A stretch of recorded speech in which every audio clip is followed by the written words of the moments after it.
अरे अरे, इतक्या भर उन्हात हे पर्यटक कुठे चाललेत? चला मग आपण पण जाऊया त्यांच्या पाठीपाठी. चला गुहागर बघूया या सिरीजच्या भाग 2 मध्ये. आज आपण आलो आहोत Anjanvel light हाऊसला. Anjanvel lighthouse हे रत्नागिरी जिल्ह्यातील गुहागर तालुक्यामधील अंजनवेल गावात येते. लाईट हाऊस हे टाळकेश्वर मंदिराच्या शेजारच्या टेकडीवर बनवलेले आहे. अंजनवेल लाईट हाऊस हे ministry of ports, shipping, waterways तसंच director of lighthouse Mumbai यांच्या अखत्यारीत येते.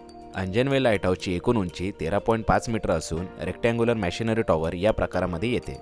इथे तुम्हाला व्हिजिट करताना 10 रुपये तर फोटोग्राफी व व्हिडिओग्राफी करण्याकरता 25 रुपयाची फीस भरावी लागते. लाईट हाऊसमध्ये एंट्री केल्या की आपल्याला एक निमुळत्या जिन्याने वरती लाईट हाऊसमध्ये पोचावे लागते. लाईट हाऊसच्या आतून तुम्हाला संपूर्ण 360 डिग्रीचा व्ह्यू अनुभवायला भेटतो. अंजनवेल लाईट हाऊसची स्थापना ही 15 फेब्रुवारी 1960 रोजी झालेली आहे. अंजनवेल लाईट हाऊसमधील या ऑप्टिकल इक्विपमेंट म्हणजे साध्या भाषेत लाईट हाऊसचे बल्ब याचे निर्माण इंग्लंडमधील मेसेज स्टोन शाम्स या कंपनीने केलेले आहे. प्रत्येक लाईट हाऊसचा एक ठराविक स्पीड असतो, ज्याच्या आधारावर त्याच्या जवळून जाणाऱ्या बोटींना कळते की आपण कुठल्या ठिकाणावर आहोत. तर असंच अंजनवेल लाईट हाऊसचा स्पीड हा 4 RPM असून याचाच अर्थ प्रत्येक मिनिटाला यातील 4 वेळा प्रकाश आपल्याला बघायला भेटते.